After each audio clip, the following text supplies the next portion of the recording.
Good morning. My name is Stephanie Shine of Tennessee Shakespeare Company. How are you? How was your weekend? This is the DECAMERON Project. Welcome back. The date is Monday, March 30th, 2020.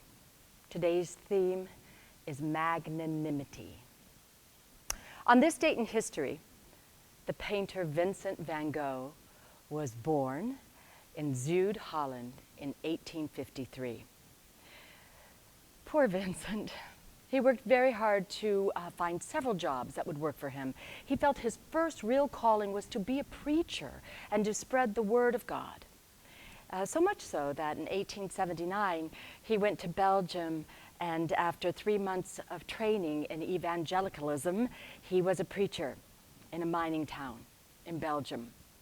He was eventually fired for overzealousness. He didn't come to the idea of painting as a profession until 1880, 1881. At that time, he realized that he wanted to give happiness by creating beauty. By 1886, he moved to Paris, and there he met wonderful painters who had become his comrades, and they were rich, full relationships. He also wanted to move to the country and start a compound where all the painters could live together, perhaps, and work together as a group with this compelling new art form, moving out of pre-impressionism into impressionism and then post-impressionism. He wrote a letter to a young budding artist by the name of Émile Bernard while he was in Paris. At the time of this letter writing, our friend Vincent is about 34. This letter is from December 1887. And Émile Bernard is all of 20. And he starts the letter with, "My dear old Bernard, I persist in believing that you'll realize that in the studios, not only does one not learn very much as far as painting goes, but not much that's good in terms of a good life either. And that one finds oneself obliged to learn to live as one does to paint." Look here, briefly. What I was trying to explain to you the other day comes down to this.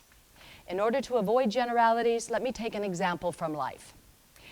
If you've fallen out with a painter with Signac, for example, and if as a result you say, "I'll withdraw my canvases if Signac exhibits where I exhibit," and if you run him down, then it seems to me you are not behaving as well as you could. Because it is better to take a long look at it before judging so categorically, and to reflect. Reflection making us see in ourselves, when there's a falling out, as many faults on our own side as in our adversary, and in him as many justifications as we might desire for ourselves. If therefore you have already considered that Signac and the others who are doing pointillism often make very beautiful things with it, instead of running those things down, one should respect them and speak of them sympathetically, especially when there's a falling out. Otherwise, one becomes a narrow sectarian oneself, and the equivalent of those who think nothing of others and believe themselves to be the only righteous ones. I believe that the first condition for success is to put aside petty jealousies. It's only unity that makes strength. It's well worth sacrificing selfishness, the each man for himself in the common interest. I shake your hand firmly, Vincent. Vincent further expressed his magnanimity in this quote: "It is good to love many things, for therein lies strength, and whosoever loves much performs much and can accomplish much, and what is done with love is well done." Generous Vincent loved the night. His painting, Starry Night, which was painted in June of 1889, just a year before his death. that painting continues to arrest and engage and inspire multitudes. Of the night, Vincent said, "I often think that the night is more alive and more richly colored than the day.